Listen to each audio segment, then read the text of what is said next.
جن کے بےنوجوان شوہر کو آج تم نے دہشت گردی کے نام پر اس کے ہاتھ میں ہتھکڑیاں ڈال کر آج جیل کی سلاخوں میں ڈالا.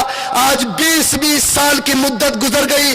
جوان بیوی روتے روتے اس کے آنکھ کے آنسو سوکھ گئے. ماں روتے روتے اندھی ہو گئی. آج تک تم نے اس کا مقدمہ نہیں چلایا. آج تک تم نے اس کو ٹرائل میں نہیں بھیجا. اور جب بھیجتے ہو تو 20 سال کے بعد اس کو بے قصور ثابت کرتے. بولو ایسے لاکھوں نوجوان جن کی بیٹیاں اور بیویاں آج اپنے گھر میں تڑپ رہی ہے, آج تک تمہارے سینے میں اس کے آنسو پوچھنے کی کوئی تدبیر نہیں آئی. بولو اگر نہیں اور یہ 1.5% کا درد پیدا ہوا تو بولو یہ سراسر مکاری اور فریب ہے یا نہیں ہے. اور میں درد کے ساتھ کہتا ہوں کہ آپ پوری ایمانداری سے بولو کہ اسی بمبئی کی سرزمین پر کتنی ساری بیٹیاں وہ ہے جو عزت کو بیچ کر اپنی روٹی کھا رہی ہے. آج تم اگر بولتے ہو کہ ہم عورت کی مریادہ کو بچائیں گے, عورت پہ ظلم ہونے نہیں دیں گے, تو سڑکوں کے کنارے جو ہماری بیٹیاں سماج کی آج عزت کو بیچ کر اپنی روٹی کھا رہی ہے, بتاؤ یہ اس ناری کے اوپر ظلم اور اتیاچار ہے کہ نہیں ہے؟ کیا کوئی عزت بیچنے پہ مجبور ہو جائے اور عزت بیچ کر اپنی روٹی کھائے اور تم اس کو لائسنس دے کر آج اس کی سیکورٹی دو اور اس زمین پر تم عورت کے مریادہ کی بات کرو؟ یہ بات کبھی قابل قبول نہیں ہو سکتی. اگر ہمت ہے اور مردانگی کی طاقت تمہارے پاس ہے تو ان کروڑوں بیٹیوں کے لیے جو آج عزت بیچ کر اپنی روٹی کا انتظام کرتی ہے ان کے آنسو پوچھو, ان کے لیے روزگار کا انتظام کرو, ان کو عزت کے ساتھ زندگی گزارنے کا حوصلہ دو. تب سمجھیں گے کہ عورت کی محبت سچی تمہارے دل میں ہے اور تم سچائی کے ساتھ ان عورت کا آنسو پوچھنا چاہتے ہو. بولیے یہ سچائی ہے کہ نہیں ہے؟ آج کتنی ساری سماج کی بیٹیاں ہیں جو ایڈورٹیز کا ذریعہ بن رہی ہے. آج وہ ننگی ہو کر تصویریں کھچواتی, آج صابن کے ٹکیا پہ, آج کھیلی کے پوریا پہ, آج ان عورتوں کو ننگا کر کے تم ہندوستان میں بیچواتے ہو اور کہتے ہو کہ ہندوستان میں ناری کو سمان دیتے. اگر تمہارے نزدیک اس ناری کا سمان یہی ہے کہ اس کو ایڈورٹیزمنٹ کا ذریعہ بنایا جائے, آج ہزاروں لاکھ میں اس کی عزت کا سودا کیا جائے, تو ایسا سمان تم کو مبارک ہو. اور ایسے سمان کو ایک مرد مومن کبھی قبول نہیں کر سکتا. آج ہمت ہے تو پابندی لگاؤ کہ ہندوستان کی کوئی بیٹی سماج میں اپنے کو بے پردہ کر کے اپنی آبرو کو نہیں بیچے گی. وہ عزت دار بن کر روٹی کھائے گی اور کبھی ایسے ظلم کے راہ کو اختیار نہیں کرے گی. آج پورے ہندوستان کے نیٹ پر لاکھوں نہیں کروڑوں کی تعداد میں آج سماج کی بیٹیاں اپنی عزت کو ننگا کر کے آج لوگوں کی آنکھوں کو سکون دے رہی ہے, آج لوگوں کے جذبات کو تسکین دے رہی. اور اس نیٹ کے سارے سسٹم کو جاری کر کے آج تم یہ چودراہٹ کرتے ہو کہ ان بیٹیاں جن کے بدن سے تم نے لباس اتارا, جن کو ننگا کر کے تم نے عزت فروشی پہ مجبور کیا, آج جن کو ننگا کر کے تم نے تمام عزتوں کی عصمت پر داغ لگایا, آج اگر تمہاری نظر میں ان عورتوں کی قیمت ہے تو بولو ایسے نیٹ کنیکشن پہ پابندی لگنی چاہیے کہ نہیں لگنی چاہیے؟ لوگوں یاد رکھیے, آج جو کچھ کیا جا رہا اور جو کچھ کہا جا رہا, آج اس مسئلے کو سمجھنے اور اس کی تہ میں اتر کر شریعت کے تعلق سے کچھ بیدار ہونے کی ضرورت ہے. یہ کہتے ہیں کہ طلاق کے قانون کو ختم کرو. کیوں بھائی؟ 1.5% عورتوں کو طلاق مل رہی ہے اور طلاق کی وجہ سے وہ بے چین ہے. آپ ان سے پوچھو کہ طلاق پانے والی کتنی ہے؟ 1.5%. اور طلاق سے بچنے والی کتنی ہے؟ 98.5%. تو آج کسی سماج میں اگر 1.5% کو کینسر ہو جائے تو کیا اس کی وجہ سے سارے سماج کا سر قتل کر دیا جائے گا؟ ارے بولو نا, ناک میں کھجلی ہوگی تو علاج کرے گا کہ نہیں مرڈر کر دیا جائے گا؟ ہم نے ان سے کہا کہ سنو, اگر 1.5% خرابی ہے ہم اس کا سروے کراتے ہیں, ہم جائزہ لیں گے, جہاں جہاں سوراخ ہم اس کو بند کریں گے. لیکن کون سا ہندوستان کا شعبہ ہے جہاں 2 اور 3% نہیں بلکہ 30% کرپشن نہیں ہے؟ اور اگر ہے تو بتاؤ اس شعبے کو بند کرو گے, بتاؤ وہاں سے لائسنس چھینو گے, اور بتاؤ اس قانون کو ختم کرنے کی بات کرو گے. ان کی ہمت نہیں ہے، ان کا ہاتھ تو وہاں اٹھتا ہے جہاں اس کو لا الہ الا اللہ محمد الرسول اللہ کا پڑھنے والا نظر آتا۔ آپ ایمانداری سے بتاؤ کہ اگر 1.5% کی بنیاد پر 98.5% کے جذبات کو ٹھیس پہنچایا جاتا تو کیا اس سے بڑھ کر اتیاچار ہو سکتا ہے؟ کیا اس سے بڑھ کر ظلم ہو سکتا؟ اور کیا اس سے بڑھ کر قانون کا اپہرن ہو سکتا؟ نہیں ہو سکتا ہے۔ اور میرے بھائی کہتا ہے کہ طلاق سے عورت کو تکلیف ہوتی ہے، اس لیے ختم کرتے۔ کل کہو گے کہ ختنہ سے بچہ کو تکلیف ہوتی ہے، بڑا چلاتا روتا ہے، ارے بولو اس کو بھی ختم کر دو۔ تو کیا تمہارے اس تکلیف کی وجہ سے سارے معاملات شریعت سے توڑ لیے جائیں؟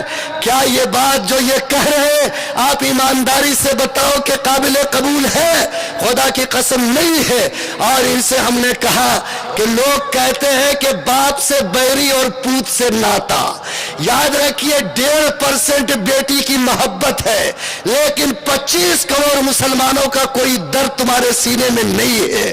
تو اگر 1.5% کو تم نے انصاف دیا اور اس زمین پہ جینے والے 24.5 کروڑ اور 23.5 کروڑ مسلمان کو تم نے بے چین کیا تو کیا ہندوستان سماج میں انصاف آ جائے گا؟ ارے بولو نہ آ جائے گا؟ نہیں آئے گا۔ 1.5% کا آنسو پوچھو اور 25 کروڑ کو دہشت گردی کے نام پہ تڑپاؤ، کیا یہ ایمانداری کی بات ہے؟ آج 1.5% کا آنسو پوچھو اور گھر واپسی کے نام پر، گو رکشا کے نام پر، لو جہاد کے نام پر ان کو درختوں میں لٹکا کر ان کی جان کی ہولی کھیلو، کیا بولو یہ محبت کی پہچان ہے؟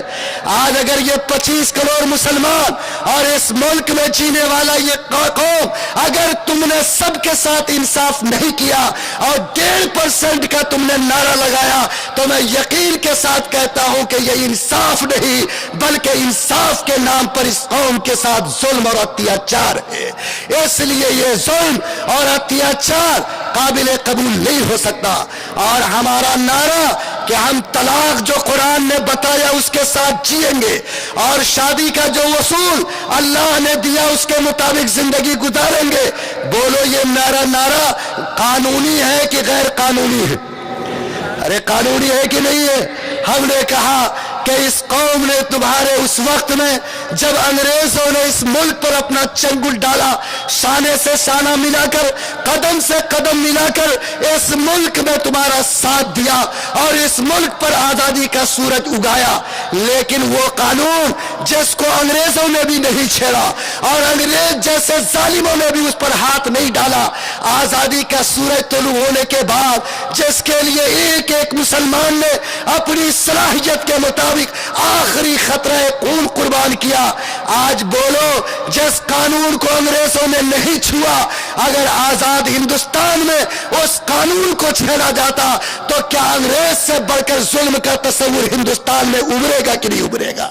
آج بولو یہ نکاح کا معاملہ ہو، طلاق کا معاملہ ہو، جو 17 مسائل پرسنل لا کے ذیل میں آتے ہیں، انگریزوں نے شریعت اپلیکیشن ایکٹ کے نام پر اس کو تحفظ دیا اور انگریزوں نے اس کی حفاظت کی، اور آج آزادی کا سورج طلوع ہونے کے بعد اور ہندوستان کا ایسا سنویدھان جو ڈاکٹر بھیم راؤ امبیڈکر کے چیئرمین شپ میں ہندوستان میں بنا اور جس کا آرٹیکل 25 اس ملک میں بسنے والے ایک ایک ناگرک کو اس بات کا حق دیتا کہ ہر ملک کا ناگرک اپنے مذہب کو مانے گا، اپنے مذہب پر چلے گا، اپنے مذہب کا پرچار پرسار کرے گا۔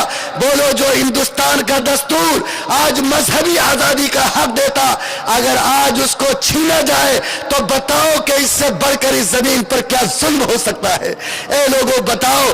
میں کہتا ہوں اور پوری قوت کے ساتھ کہتا کہ مسئلہ صرف ہمارے حق کا نہیں بلکہ ہندوستان کے سنویدھان کے بچانے کا بھی ہے۔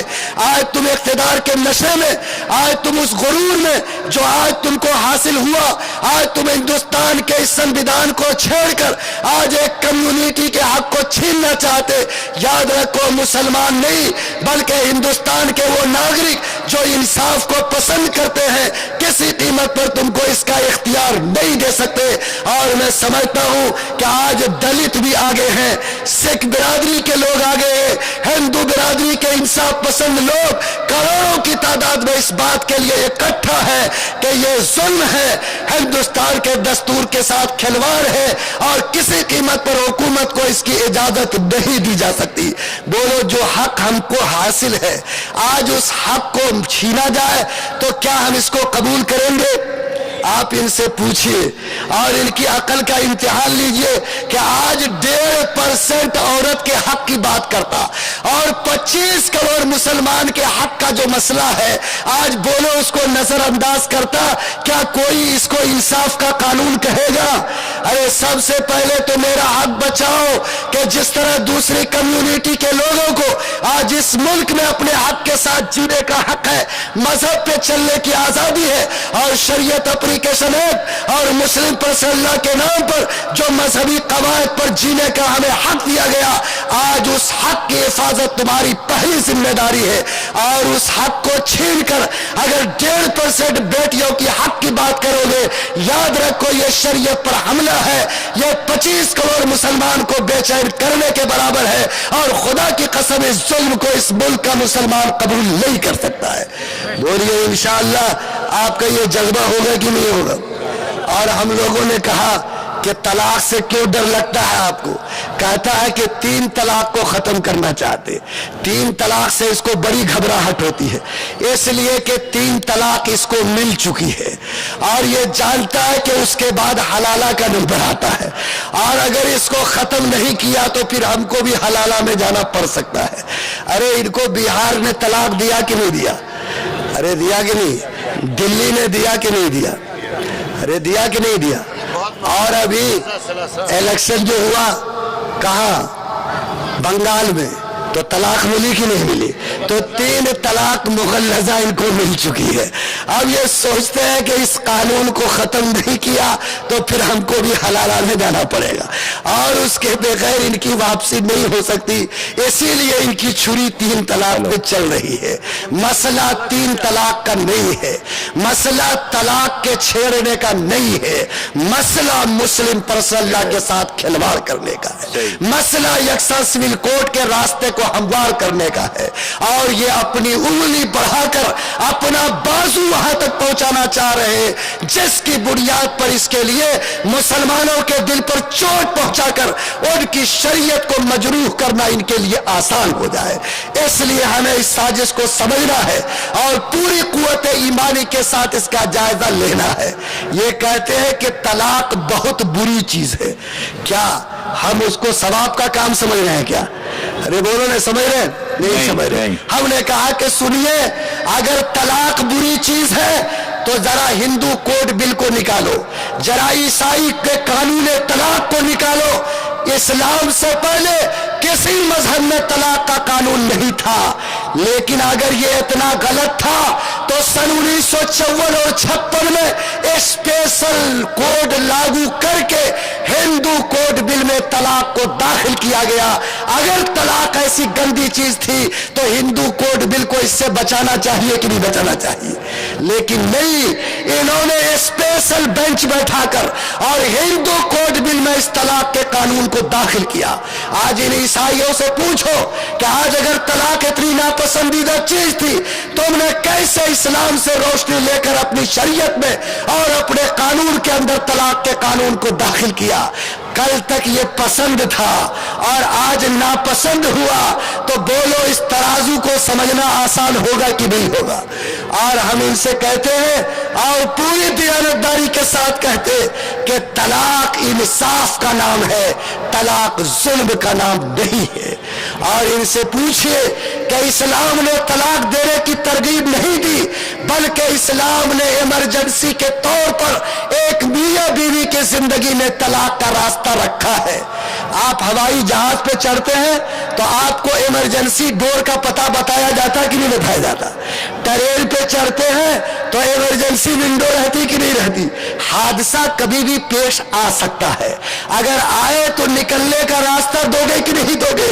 ایک لڑکی بمبئی کی, لڑکا پٹنہ کا,